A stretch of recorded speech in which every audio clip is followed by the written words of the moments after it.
நானும் ரவுடி தான், நானும் ரவுடி தான்.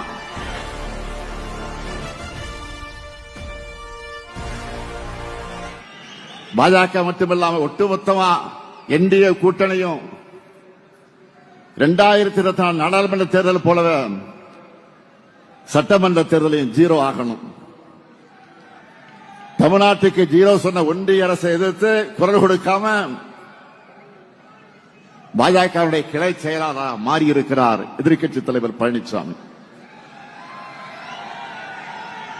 எடப்பாடி பழனிசாமி இப்ப முழுசா என்டிஏ பழனிசாமியாக மாறியிருக்கிறார். நானும் ரவுடி தான்,